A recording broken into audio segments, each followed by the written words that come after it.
Hello and welcome to in this video. So this is the part 2 of the topic straight line. So in last lecture we finished with the example 3x plus 2y equal to 8 and 5x plus 9y equal to 5. So we will discuss onward from this example and in this video we are going to discuss some more topics about straight line. Okay, so let's start and discuss this problem and we will find the nature of solution. तो जैसा कि हमारे पास दो equation दिया है 3x plus 2y equal to 8, 5x plus 9 equal to 5. So first सबसे पहले हम क्या करेंगे, इसको स्टैंडर्ड फॉर्म में लिखेंगे जो कि हम जानते हैं क्या होता है ax plus by plus c equal to 0. So यहाँ पर हमको राइट हैंड साइड में 0 चाहिए. So 5x plus 9y minus 5 equal to 0. तो यहाँ से हमको पता है कि ये है a1 की वैल्यू, ये है b1 की वैल्यू, ये है c1, a2 b2 c2. सो सबसे पहले हम कैलकुलेट करेंगे a1 बाई a2. तो क्या आएगा 3/5. सिमिलरली b1 बाई b2 ये क्या आएगा 2/9. और यहां से सीधे सीधे दिख रहा है कि a1 बाई a2 की जो वैल्यू है वो b1 बाई b2 के बराबर नहीं है. मतलब कि a1 by a2 is not equal to b1 by b2. तो इसका मतलब क्या हुआ, यूनिक सोल्यूशन. हमने पहले लेक्चर में डिस्कस किया था कि अगर a1 बाई a2 की वैल्यू b1 बाई b2 के बराबर नहीं आती है तो वो सिस्टम का यूनिक सोल्यूशन होगा. मतलब कि अगर मैं इन दोनों लाइंस का ग्राफ ड्रा करूं, ये दोनों लाइंस एक जगह पे कट करेंगी, that's why we are getting unique solution. तो चलिए इसके बाद एक हम लोग एग्जांपल और लेते हैं जिसमें हम डिस्कस करेंगे नो सोल्यूशन का. सपोज आपके पास इक्वेशन है ax plus by plus 5 equal to 0 and 2ax plus 2by plus 9 equal to 0. तो यहां पर सेम तरीके से हम a1 बाई a2 कैलकुलेट करेंगे. तो क्या आएगा a बाई 2a. यहां पर b1 by b2, b by 2b. और आपको दिख रहा है कि a से a कैंसिल, b से b कैंसिल, ये कितना आ रहा है सिमिलरली 1/2. लेकिन अगर हम देखें ये है आपका c1, ये है आपका c2. तो अगर c1 बाई c2 का रेशियो निकालें, c1 बाई c2, तो आ रहा है 5/9 जो कि a1 बाई a2 और b1 बाई b2 के रेशियो के बराबर नहीं है. तो हमारा ये सेकंड केस है a1 by a2 equal to b1 by b2 is not equal to c1 by c2. ये केस क्या होता है, दो लाइंस पैरेलल हो, मतलब उनका कोई भी सिस्टम का सोल्यूशन ना मिले. तो यहां पर हम देखिए a बाई 2 किया तो 1/2 आया, b बाई 2 भी किया तो 1/2 आया, और यहां पे c1 बाई c2 5/9. क्लियरली जो 1/2 है वो 5/9 के इक्वल नहीं है, इसीलिए ये क्या होंगे, दोनों लाइंस पैरेलल होंगी और इस सिस्टम का कोई भी सोल्यूशन एग्जिस्ट नहीं करेगा. चलिए तो एक एग्जांपल और लेते हैं जो कि होगा हमारा इनफाइनाइट सॉल्यूशन. मतलब दोनों लाइन एक दूसरे के ऊपर कोइंसाइड कर जाएंगी.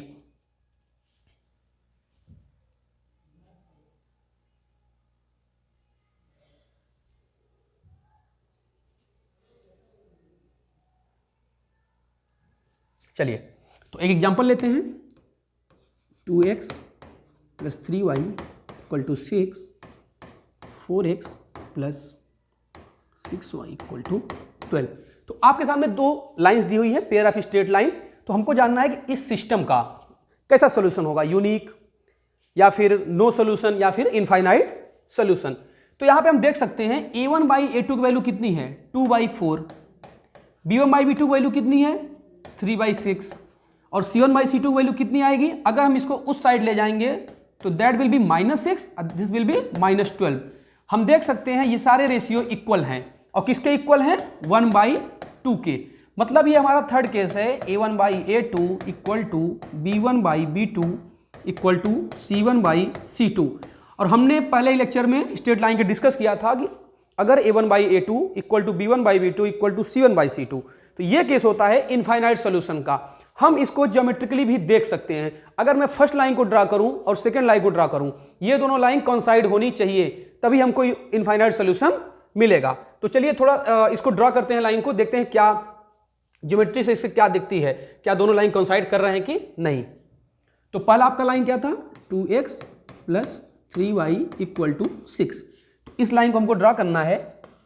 ये आपका हो गया coordinate axis y axis and this is x axis. Clearly अगर हम यहां पे y की वैल्यू 0 पुट करें तो 2x equal to 6, so x equal to 3. So ये जो लाइन है 3,0 पे x को कट करेगी. सिमिलरली अगर हम x की वैल्यू 0 पुट करें तो y की वैल्यू आएगी 2, तो 0,2 पर y को कट करेगी. सो जो हमारी लाइन है वो है दिस वन। मतलब कि y एक्सिस को 2 पे कट कर रही है, x एक्सिस को 3 पर। हमारी सेकेंड लाइन क्या थी?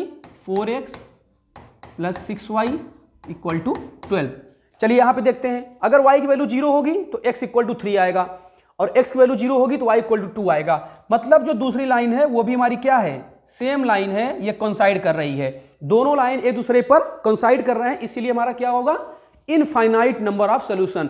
सो this system has infinite number of solution because a1 by a2 equal to b1 by b2 equal to c1 by c2। तो अभी तक हम डिस्कस कर रहे थे कि कोई भी सिस्टम हमारे पास दिया है तो उसका हम नेचर कैसे फाइंड करेंगे, सॉल्यूशन कैसा होगा। अभी उसके हम बिहेवियर के बारे में बात कर रहे थे। अब आगे हम बात करेंगे कि अगर आपके पास एक पेयर ऑफ स्ट्रेट लाइन का सिस्टम गिवन है तो उसका हम एग्जैक्ट सॉल्यूशन कैसे फाइंड करेंगे। अभी तक हम बिहेवियर और नेचर के बारे में बात कर रहे थे, लेकिन अब हम वास्तव में सॉल्यूशन को पाना चाहते हैं, सॉल्यूशन कितना होगा। चलिए तो आगे बढ़ते हैं।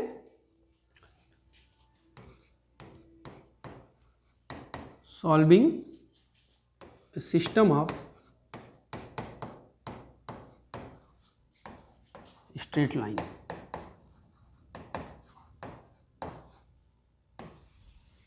तो अब हम यहां पे सॉल्व करने वाले हैं कि हमारे पास पेयर ऑफ स्ट्रेट लाइन का एक सिस्टम दिया होगा और वहां पे हम वैल्यू फाइंड करने जा रहे हैं कि कैसे फाइंड करेंगे।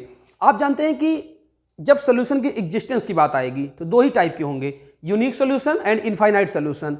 अगर हमारे पास पैरेलल का केस आ गया तो वहां पे सॉल्यूशन एग्जिस्ट करेगा ही नहीं। तो जब भी कोई सिस्टम दिया है उसका हम पर्टिकुलर सॉल्यूशन चाहते हैं तो इसका मतलब है उसमें या फिर इनफाइनाइट सॉल्यूशन का केस बने या फिर यूनिक सॉल्यूशन का। मोस्ट ऑफ द टाइम हम लोग यूनिक सॉल्यूशन डिस्कस करते हैं और उसमें डिफरेंट मेथड से x और y की वैल्यू फाइंड करते हैं। तो आज हम लोग जो डिस्कस करने वाले हैं कि solving a system of straight line, तो हमारे पास pair of straight line given है और हम डिस्कस करेंगे कि इसका सॉल्यूशन कैसे फाइंड करें। हमारे पास कुछ मेथड्स होंगे जिन मेथड्स को हम यूज करके यहां पर वैल्यू फाइंड करेंगे। तो चलिए सबसे पहले मैं एक सिंपल सा एग्जांपल ले लेता हूं और इस एग्जांपल को ही मैं रखकर 2-3 जो भी मेथड हैं उनको हम डिस्कस करेंगे। तो सबसे पहले हमारा मेथड है, सबसे पहला मेथड सब्स्टिट्यूशन मेथड।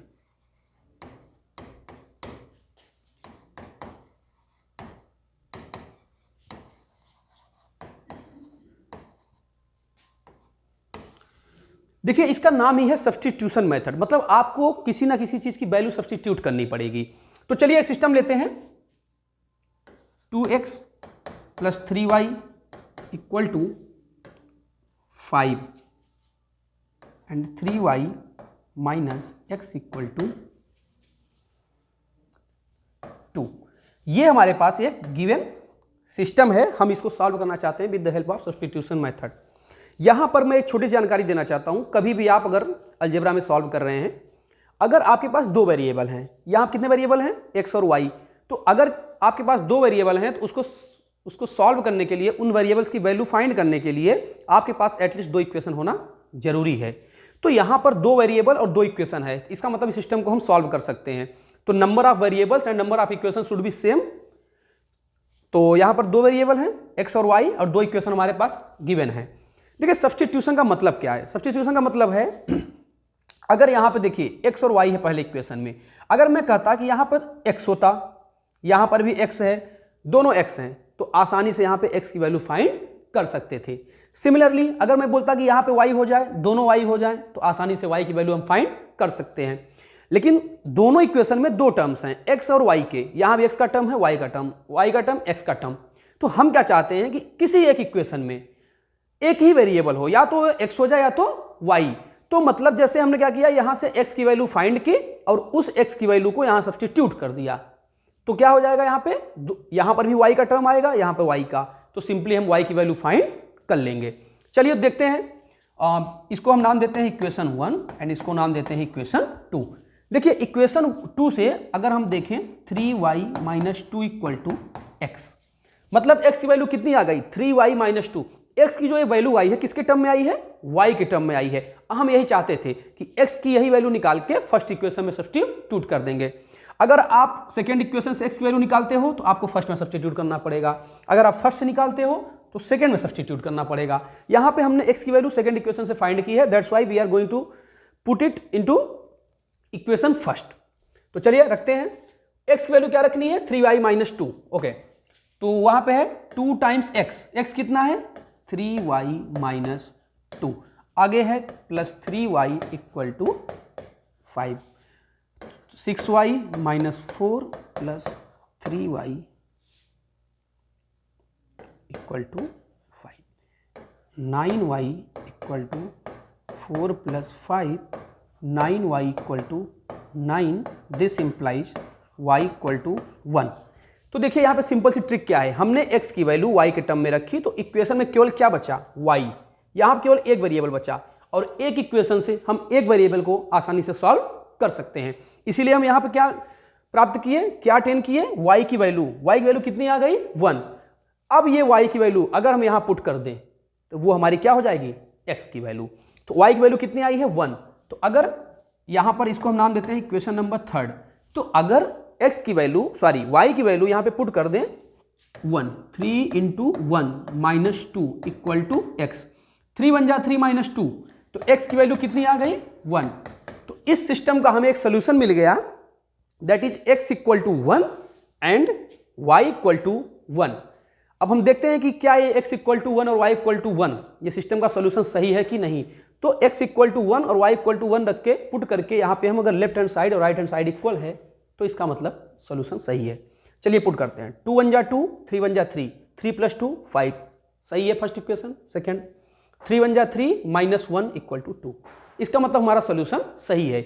ये दोनों स्ट्रेट लाइंस यूनिक सोल्यूशन दे रहे हैं और एक पॉइंट पे कट कर रहे हैं और उस पॉइंट का कोऑर्डिनेट क्या आएगा x, y, मतलब 1, 1। सो 1, 1 पर ही ये दोनों पॉइंट दोनों लाइंस क्या कर रहे हैं कट कर रहे हैं। तो हमने पहले पढ़ा कि सब्स्टिट्यूशन मेथड मतलब एक वेरिएबल को दूसरे वेरिएबल के टर्म में सब्स्टिट्यूट करके दूसरे इक्वेशन में पुट करना है। जैसे हमने यहाँ पे x की निकाली वैल्यू y के टर्म में और यहाँ पुट कर दिया, हम यहाँ से y की वैल्यू भी निकाल सकते थे, किसके टर्म में x के टर्म में, और उस y की वैल्यू को यहाँ पे पुट कर देते तो आसानी से सॉल्व हो जाता। चलिए इसी इक्वेशन को लेकर के हम एक अगला मेथड पढ़ेंगे जिसका नाम है एलिमिनेशन मेथड। सेकेंड मेथड क्या है,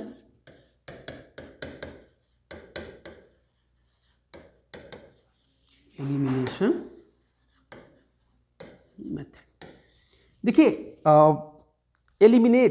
एलिमिनेशन एक वैसा वर्ड है कि आपको एलिमिनेशन के नाम से ही समझ में आ रहा है इसका मतलब क्या होता है, किसी चीज को एलिमिनेट कर देना।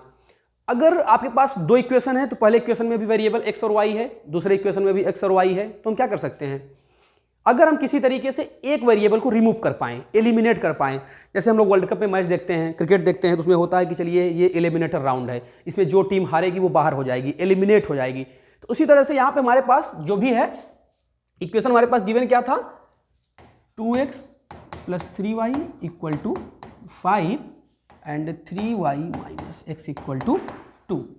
तो देखिए यहां पे आपके पास x का कॉफिशिएंट कितना है 2, y का 3, यहां पे y का 3, यहां पे माइनस x इक्वल टू 2। हम चाहते हैं कि हमारे पास एक वेरिएबल बचे, तो या फिर x को हटना पड़ेगा या फिर y को, लेकिन इसके लिए हम करेंगे क्या, देखिए यहां पे प्लस में 3y है, यहां भी प्लस में 3y है, तो अगर इस इक्वेशन में से इस इक्वेशन को हम माइनस कर दें, क्या कर दें माइनस कर दें, तो लेफ्ट साइड से लेफ्ट साइड माइनस हो जाएगा और राइट साइड से राइट साइड। देखिए ये 3y प्लस में है यहाँ पर, तो ये क्या हो जाएगा माइनस में हो जाएगा, और ये जो माइनस में है वो प्लस में हो जाएगा, और 2 क्या है प्लस में है तो माइनस में। देखिए यहाँ पे प्लस 3y यहाँ पे माइनस 3y क्या हो जाएंगे कैंसिल 0, और 2x plus x equal to 3x, और 5 माइनस 2 इक्वल टू 3, तो x की वैल्यू आ गई 1। तो हमने क्या किया, कॉफिशिएंट देखा, यहाँ पे 3 की y का कॉफिशिएंट कितना है 3, यहाँ भी कितना था 3, तो 3y में अगर 3y हम माइनस करें तो कितना आएगा 0, मतलब y का टर्म कैंसिल हो जा रहा है, सिर्फ बच रहा है हमारे पास x का। सिमिलरली अगर आप सोचो यहाँ पे हमको x का टर्म हटाना होता, हम क्या करते, इस पूरे इक्वेशन में 2 का मल्टीप्लाई कर देते, इससे क्या होता यहाँ पे माइनस 2x हो जाता, अब यहाँ पे पहले से ही प्लस 2x है, तो माइनस 2x और प्लस 2x क्या हो जाता कैंसिल हो जाता, तो आसानी से हम y की वैल्यू फाइंड कर लेते। तो होता क्या है कि हमको एक वैल्यू को एलिमिनेट करना पड़ता है, हमने यहाँ पे y को एलिमिनेट कर दिया, हमारे पास बचा x। अब x की वैल्यू कितनी आ गई 1। अब ये x की वैल्यू आप चाहे तो इस इक्वेशन में पुट करिए और चाहे तो इस इक्वेशन में पुट करिए, वहां से y की वैल्यू आप फाइंड कर सकते हैं। तो चलिए इक्वेशन नंबर 1 में पुट करते हैं।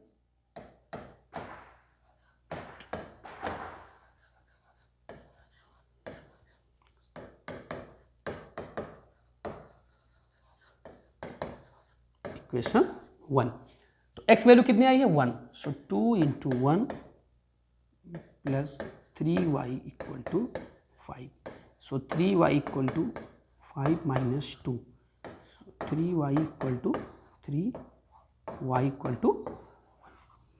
तो देखिए सब्सटीट्यूशन मेथड सॉल्व किया तो भी x equal to 1 y equal to 1, elimination solve किया तो x equal to 1 y equal to 1।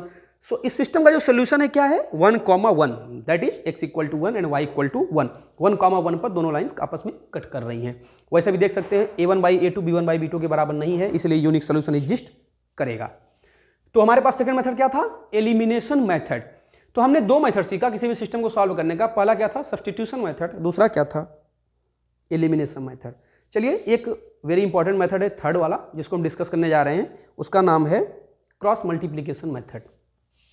तो सेम इक्वेशन को हम सॉल्व करेंगे, लेकिन थोड़ा सा पहले उसके पहले हम क्रॉस मल्टीप्लीकेशन को समझेंगे, ये मेथड कहता क्या है और इसकी मदद से हम इक्वेशन को सॉल्व कैसे करते हैं। चलिए तो थर्ड मेथड है क्रॉस मल्टीप्लीकेशन मेथड।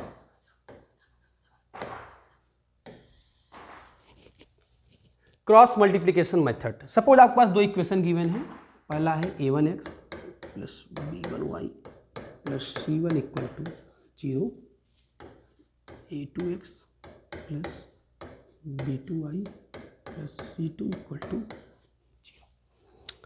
ये सिस्टम ऑफ इक्वेशन आपको गिवन है।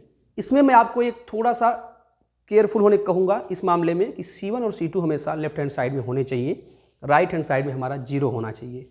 आपका लाइन स्टैंडर्ड फॉर्म में, अभी तक सब्स्टिट्यूशन और एलिमिनेशन में हमने ये बात नहीं की थी कि लाइन स्टैंडर्ड फॉर्म में होना चाहिए और राइट हैंड साइड में 0 होना चाहिए, बट यहाँ पे बी केयरफुल कि आपका c1 और c2 क्या होना चाहिए लेफ्ट हैंड साइड में, राइट हैंड साइड में आपका 0 होना चाहिए, मतलब स्टैंडर्ड फॉर्म ऑफ लाइन। चलिए तो देखिए हमारे पास वेरिएबल कितने हैं यहाँ पे x और y। तो जो टेक्निक है हमारा सॉल्व करने का क्रॉस मल्टीप्लीकेशन, वो क्या कहता है, पहले आप यहाँ पे लिखिए x, यहाँ पे लिखिए y, यहाँ पे लिखिए 1, simply x upon y upon 1 upon, इसको आप इक्वल कर लीजिए।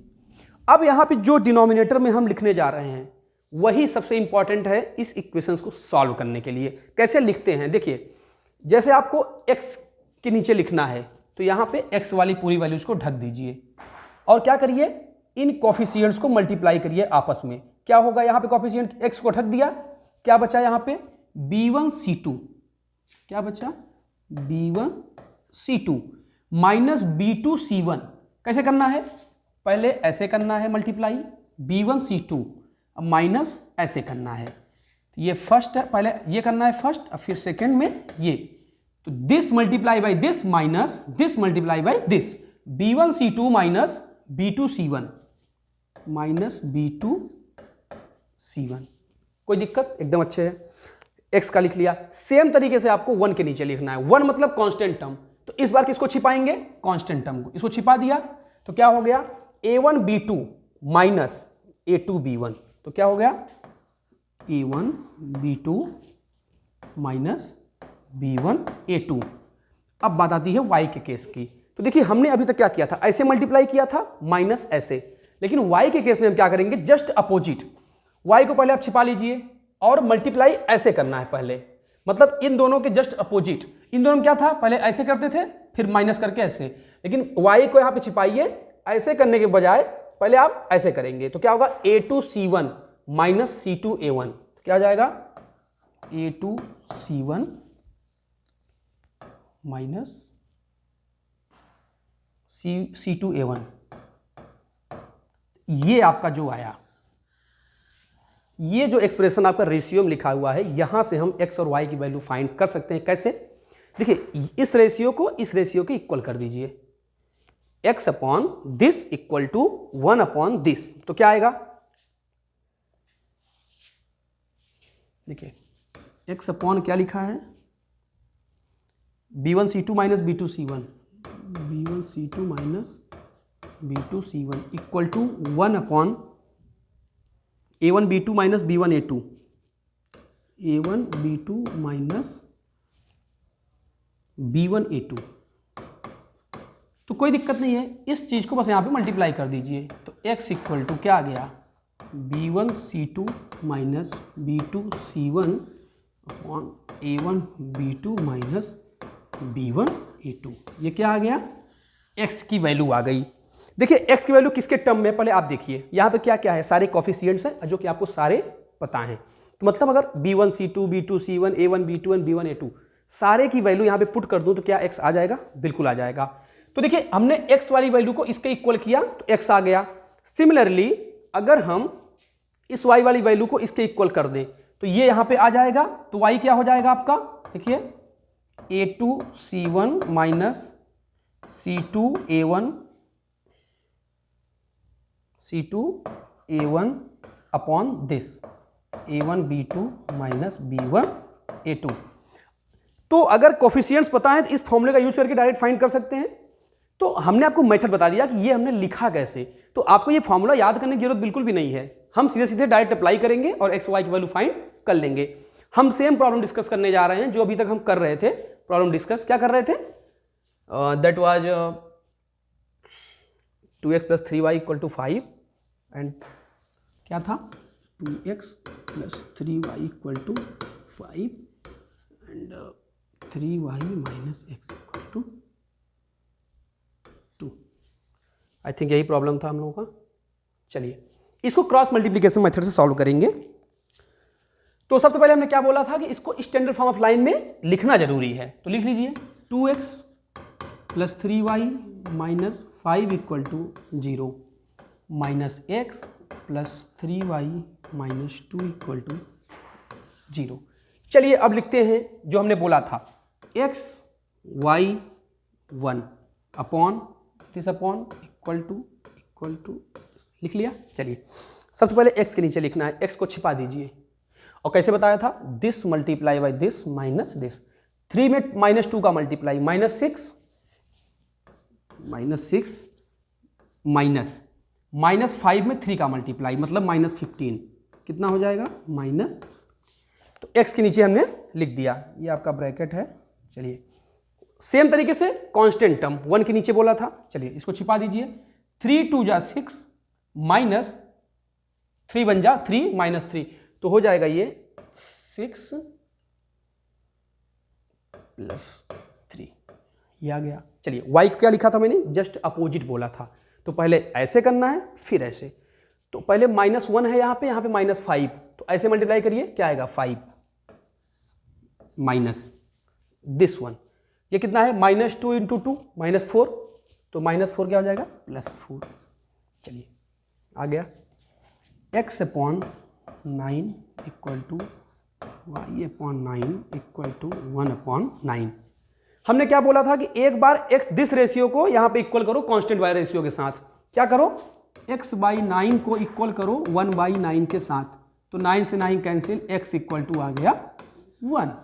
सिमिलरली एक बार इस रेशियो को इसके इक्वल करेंगे, y बाई 9 को 1 बाई 9 के साथ, 9 से 9 cancel, y equal to. Clear. तो तीनों मेथड से हमारा सोल्यूशन क्या आया, x equal to 1 y equal to 1। तो हमारे पास कितने मेथड हैं सोल्यूशन को पाने के लिए। सबसे पहले सब्स्टिट्यूशन मेथड, किसी एक वेरिएबल की वैल्यू दूसरे वेरिएबल टर्म में सब्स्टिट्यूट करके दूसरे इक्वेशन में पुट कर देंगे, वहां से सॉल्व हो जाएगा। दूसरा क्या था, एलिमिनेशन मेथड। एलिमिनेशन मेथड हमने क्या किया, एक वेरिएबल को हटाना है, चाहे x को चाहे y को, आप सब्सट्रैक्ट करके हटाइए या कोफिशिएंट को बराबर करके ऐड करके हटाइए। हमारा एम होना चाहिए एक वेरिएबल को हटाना। और तीसरा केस क्या था, एलिमिनेशन क्रॉस मल्टीप्लिकेशन। यहाँ पे हमारा एक थोड़ा सा अलग ट्रिक है उसको सॉल्व करने का। पहले x अपॉन y अपॉन और कांस्टेंट 1 अपॉन कुछ लिखना पड़ता है, हमने बताया कैसे लिखा जाता है। x के केस में this multiply by this minus this multiply by this, constant case में this minus this, y case में उल्टा है, पहले ये मल्टीप्लाई करेंगे फिर माइनस ये। इतना लिखने के बाद इसको आप एक बार इसके इक्वल करो और इसको एक बार इसके इक्वल, यहाँ से x यहाँ से y आ जाएगा। क्लियर। तो हमने क्या डिस्कस किया, हमने डिस्कस किया नेचर ऑफ सोल्यूशन। सबसे पहले किसी सिस्टम का कैसा होगा, यूनिक, इनफाइनाइट या फिर नो सोल्यूशन। फिर हमने क्या डिस्कस किया कि किसी भी सिस्टम को सॉल्व कैसे करेंगे, with the help of substitution method, elimination method and cross multiplication method. अब हम बात करेंगे यहाँ पर थोड़ा सा एडवांस आते हैं, क्योंकि हमने बेसिक सारी चीज़ें पढ़ ली। स्ट्रेट लाइन में क्या क्या पढ़ लिया, स्ट्रेट लाइन होता क्या है, डिफिनेशन, स्लोप क्या होता है स्ट्रेट लाइन का, on the basis of slope we define all these things, means infinite solution, unique solution and no solution, and also we solved all these solution, all these equation with the help of substitution, elimination and cross multiplication। अब थोड़ा सा हम आगे बढ़ते हैं, थोड़ा सा advance. अब हम आगे चलेंगे, किसी भी लाइन का इक्वेशन कैसे फाइंड करते हैं। अभी तक देखिए जितने भी हम पढ़ रहे थे उसमें क्या था कि इक्वेशन आपको गिवन थी और आप कुछ ना कुछ उसमें कर रहे हो, कभी सॉल्व कर रहे हो, कभी नेचर चेक कर रहे हो।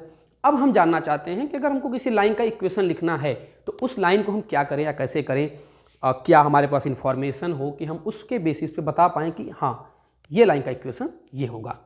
तो उसके लिए आगे हम पढ़ेंगे इक्वेशन ऑफ लाइन।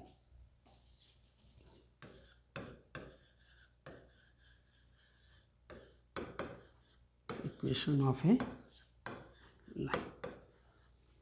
देखिए इक्वेशन ऑफ लाइन का डिफरेंट मेथड है उसको पाने का, उसको कि इक्वेशन ऑफ लाइन क्या होगा। लेकिन सबसे पहले मैं थोड़ी सा आपको एक ओवरव्यू देना चाहता हूँ। अगर इक्वेशन ऑफ लाइन आप लिखने जा रहे हो तो सबसे पहले किन किन बातों की जरूरत पड़ेगी। चलिए मैं एक लाइन को ड्रॉ करता हूँ और देखता हूँ कि उसमें कौन सी ऐसी चीज़ है कि जो हमें मिल जाए तो हम इस इक्वेशन को, लाइन के इक्वेशन को लिख पाएँ। चलिए सिंपल सा एक मैं लिखता हूँ,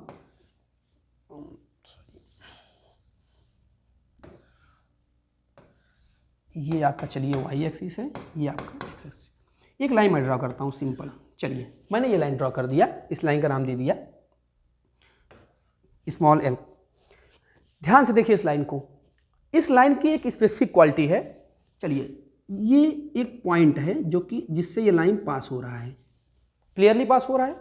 और इस लाइन का स्लोप कितना है, ये अगर ये थीटा है तो इस लाइन का स्लोप कितना होगा, tan थीटा, जिसको हमने पहले वीडियो में डिस्कस किया था, जिसको m बोलते हैं। क्या बोलते हैं? अब आप हमको बताइए, अगर हमारे पास ये थीटा पता हो तो उसका हम स्लोप फाइंड कर सकते हैं और लाइन एक पॉइंट से पास हो रही है।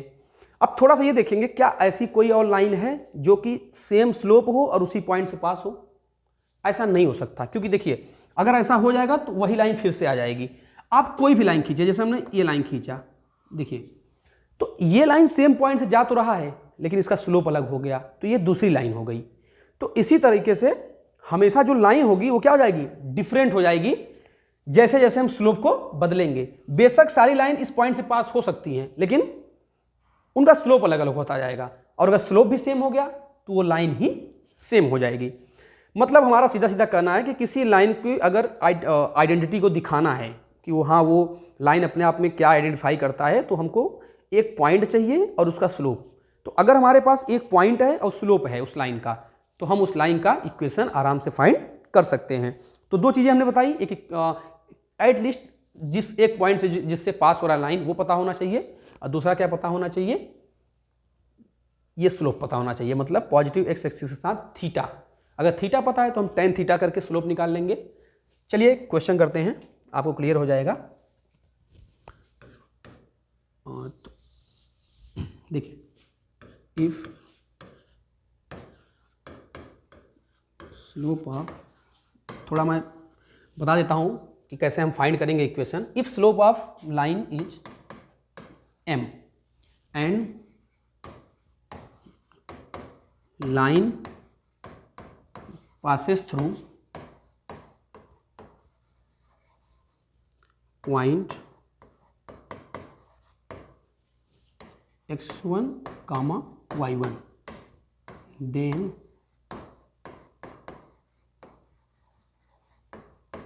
equation of line is y minus y1 equal to m times x minus x1। देखिए क्या लिखा है कि अगर कोई आपके पास एक स्ट्रेट लाइन गिवन है जिसका स्लोप कितना है, m है, slope of line is m and line passes through point x1, y1, वो लाइन x1, y1 से पास हो रहा है, तो उस लाइन का इक्वेशन क्या होगा, y minus y1 equal to m times x minus x1। तो इस फॉर्मूले का यूज करके हम इक्वेशन ऑफ लाइन फाइंड कर सकते हैं। चलिए एक क्वेश्चन करते हैं। सपोज आपके पास एक लाइन गिवन है जिसका स्लोप है थीटा गिवन है 135 डिग्री। कितना गिवन है? 135 डिग्री। और ये 1,1 से मान लीजिए पास हो रहा है, यही है 1,1 1।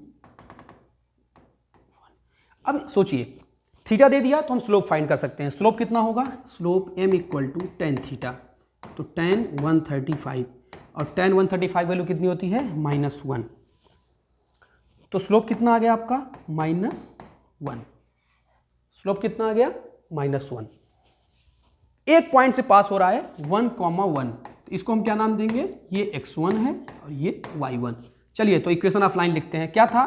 y माइनस y1 मतलब 1 इक्वल टू स्लोप। स्लोप कितना है? Minus x minus x1। x minus x1 कितना है? 1। चलिए ठीक है, तो y माइनस 1 इक्वल टू क्या हो जाएगा? ये 1 माइनस x। तो x को आप उधर ले जाइए तो y प्लस एक्स हो जाएगा। This imply x plus y equal to 2। तो लाइन का इक्वेशन क्या आ गया? x plus y equal to 2।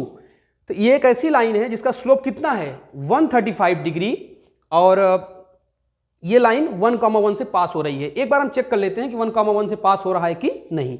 यहाँ पे 1 पुट करिए, यहाँ पर भी 1, 1 प्लस 1 इक्वल टू 2।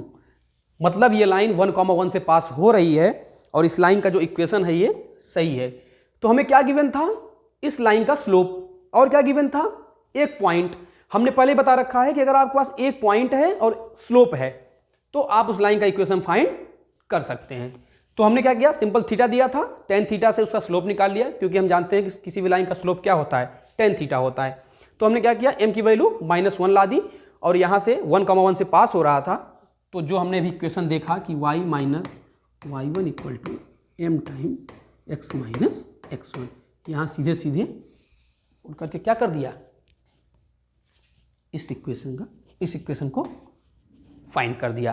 तो कभी भी अगर आपके सामने क्या गिवन हो? एक स्लोप गिवन हो कि हाँ आपका यहाँ पे थीटा इतना बना रहा है और 1,1 है, तो क्या कर सकते हैं? आसानी से लाइन को, इक्वेशन को फाइंड कर सकते हैं। चलिए अब थोड़ा सा आगे बढ़ते हैं। अब बात करेंगे अगर आपके पास स्लोप नहीं गिवन है और एक के अलावा एक पॉइंट और दिया है, मतलब अगली बार क्या हुआ कि आपको पता है कि line x1, y1, x2, y2 इन दोनों पॉइंट से पास हो रही है। सिर्फ इतना इंफॉर्मेशन है कि line passes through x1, y1 and also passes through x2, y2। तो हम क्या जानना चाहते हैं? इस लाइन का इक्वेशन क्या होगा? देखिए हमने आपको पहले बता रखा है, पॉइंट तो हमको एक ही चाहिए। यहाँ पे एक से ज़्यादा दे दिया, 2 दे दिया, तो हम चाहे इसका यूज कर लें चाहे इसका। लेकिन सबसे इंपॉर्टेंट जो थिंग है वो क्या है कि स्लोप। आपके पास स्लोप नहीं है यहाँ पर, तो सबसे पहले हमको पता करना पड़ेगा कि अगर हमारे पास 2 पॉइंट है तो स्लोप कैसे हम निकाल लेंगे। तो देखिए आपके पास मान लीजिए ये लाइन है, यही लाइन है, ठीक है। पहला क्या है? x1, y1। चलिए ये मानता हूँ मैं x1 है, तो इसके करेस्पॉन्डिंग y1 है, ठीक है। फिर मैं मानता हूँ ये पॉइंट आपका x2 है, इसके करेस्पॉन्डिंग y2। तो देखिए मैं आपको बताना चाहता हूँ कि पहले इसका हम स्लोप फाइंड करेंगे। स्लोप फाइंड अगर हो गया तो इस इक्वेशन का लाइन आसानी से फाइंड कर सकते हैं, क्योंकि पॉइंट्स हमारे पास ऑलरेडी गिवन है। तो क्या करना पड़ेगा? स्लोप फाइंड करना पड़ेगा। तो आपको बता दूं, अगर कोई लाइन ऐसे 2 पॉइंट से पास हो रही है x1, y1, x2, y2, तो उसका स्लोप क्या होगा? स्लोप m इक्वल टू क्या होगा?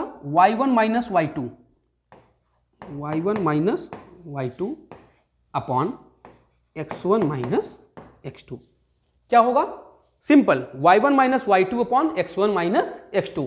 आप इसको ऐसा भी लिख सकते हो, slope equal to y2 minus y1 upon x2 minus x1। दोनों सेम बातें हैं, चाहे y2 minus y1 upon x2 minus x1 लिखिए और चाहे y1 minus y2 upon x1 minus x2, just minus का मल्टीप्लाई कर देंगे, दोनों आपस में इंटरचेंज हो जाएंगे। तो अब बताइए, अब हमारे पास स्लोप m आ गया। क्या आ गया? Slope m। अब पॉइंट कितने हैं? 2 गिवन हैं, तो इस स्लोप का और कोई एक पॉइंट, चाहे ये, आप यूज करिए, इक्वेशन ऑफ लाइन आसानी से आ जाएगा। तो क्या करेंगे, पहले स्लोप फाइंड करेंगे अगर आपके पास 2 पॉइंट्स गिवन हैं। तो चलिए कि क्वेश्चन करते हैं। क्वेश्चन है फाइंड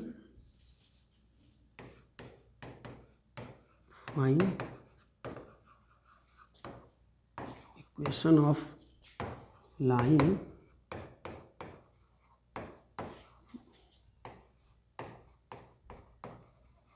passes through 0,2 and 3,0।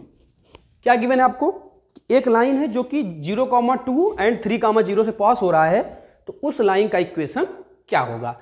तो बिना देर किए सबसे पहले क्या करेंगे, लेट ये x1 है, ये y1 है, ये x2 है, ये y2 है, ठीक है। ओके, सो क्या हो जाएगा, पहले स्लोप निकालेंगे। स्लोप इक्वल टू क्या हो जाएगा, y2 minus y1 upon x2 minus x1। चलिए y2 कितना है 0, y1 कितना है 2, x2 कितना है 3, x1 कितना है 0। स्लोप कितना आ गया -2/3। आसानी से हमने स्लोप फाइंड कर लिया with the help of these 2 points. Now we will write the equation of line which passes through 0,2 and slope is -2/3. So we can find the equation of line with the help of this point and slope and also this point and slope. तो चलिए first case में हम पहले इस point को use करते हैं और इस स्लोप को। क्या था equation of line, y minus y1 कितना है 2 इक्वल टू स्लोप कितना है -2/3, क्लियर। और x माइनस x1 कितना है 0। अब इसको हम सिंप्लीफाई करेंगे तो हमारे पास इक्वेशन ऑफ लाइन आ जाएगी। क्या आएगा, y minus 2 equal to -2/3 x minus 0। तो देखिए 3 का मल्टीप्लाई यहाँ कर दीजिए, 3y माइनस 6 इक्वल टू -2 का अंदर -2x। ओके, तो आ गया 3y plus 2x equal to 6। ये जो लाइन है क्या है, 3y plus 2x equal to 6। इसका स्लोप कितना था -2/3। हमने आपको स्लोप के बारे में पहले बता रखा है, माइनस एक्स का कॉफिशिएंट अपॉन y का कॉफिशिएंट, माइनस एक्स का कॉफिशिएंट 2 और y कॉफिशिएंट 3। तो मतलब इसका स्लोप कितना हुआ -2/3। मतलब स्लोप तो सही है। अब बस ये पता कर लूं कि ये जो हमने पॉइंट डिस्कस किए थे कि 3,0 से ये लाइन पास हो रहा है, 0,2 से पास हो रहा है, क्या ये सच में सही है कि नहीं। चलिए देखते हैं। पहले x की वैल्यू रखिए 0, y की वैल्यू 2, y की वैल्यू 2 रखेंगे 6 और ये 0, 6 प्लस 0 इक्वल टू 6। मतलब ये पॉइंट सेटिस्फाई कर रहा है, इस पॉइंट से ये लाइन पास हो रहा है। यहाँ पे 3,0 रखिए, y की वैल्यू 0, तो ये टर्म हो गया 0 और ये टर्म हो गया 6 इक्वल टू 6। मतलब ये हमारा इक्वेशन सही है। तो इस वीडियो में हमने क्या सीखा, सबसे पहले अगर आपके पास स्लोप गिवन हो और एक पॉइंट गिवन हो तो हम उस लाइन का इक्वेशन फाइंड कर सकते हैं with the help of formula y minus y1 equal to m times x minus x1। और दूसरा क्या था कि अगर हमारे पास स्लोप नहीं गिवन है, 2 पॉइंट्स गिवन है x1 y1 and x2 y2, तो सबसे पहले हम क्या करेंगे, स्लोप को फाइंड करेंगे। स्लोप क्या होगा हमारा y2 minus y1 upon x2 minus x1 या फिर y1 minus y2 upon x1 minus x2। Slope निकाल लिया। अब पॉइंट तो हमारे पास 2 हैं, तो एक पॉइंट आप कोई भी यूज करिए और स्लोप यूज करिए और प्रीवियस फॉर्मूले से आप आसानी से इक्वेशन ऑफ लाइन फाइंड कर सकते हैं, जैसे कि हमने किया। क्या किया था, पहले स्लोप निकाला y2 minus y1 upon x2 minus x1 से, फिर direct y minus y1 equal to slope x minus x1, आसानी से इक्वेशन को फाइंड कर लिया। और अगर आप चेक करना चाहते हैं कि इक्वेशन सही है कि नहीं, तो यहाँ से पहले स्लोप देखिए, माइनस x का coefficient upon y coefficient, slope, यही है स्लोप। और इन पॉइंट से पास हो रहा है कि नहीं इसमें रख के चेक कर लीजिए। तो हमने यहाँ पे चेक किया, सब कुछ सही था, इसलिए ये इक्वेशन क्या है, एकदम करेक्ट है। तो इस वीडियो में हमने क्या क्या सीखा, सबसे पहले सीखा कि नेचर कैसे बताएंगे सिस्टम का कि इनफाइनाइट है with the help of ratios a1/a2, b1/b2 and c1/c2। और उसके बाद सीखा substitution method, elimination method, cross multiplication method, और इसके अलावा एक नया चीज़ जो कि इक्वेशन ऑफ लाइन फाइंड करना। आगे हम वीडियोज में और सीखेंगे कि इक्वेशन ऑफ लाइन कैसे फाइंड करेंगे, और सीखेंगे कि लाइन की फॉर्म कैसी कैसी होती हैं, slope form, normal form and everything about that. तो यहाँ पर हमने थोड़ा बेसिक सीखा कि इक्वेशन ऑफ लाइन लिखेंगे कैसे लिखेंगे, बता दिया। 2 फॉर्म थे, एक स्लोप और एक पॉइंट, और दूसरा 2 पॉइंट। तो कभी भी आपके सामने अगर आ जाए कि दो पॉइंट है आपके पास, उन दोनों पॉइंट से पास होने वाले लाइन का इक्वेशन लिखिए तो आप आसानी से लिख सकते हैं। थोड़ा सा मैं इसको सही से लिख देता हूँ। y minus y1 equal to, slope क्या था, y2 minus y1 upon x2 plus x1 और x माइनस x1।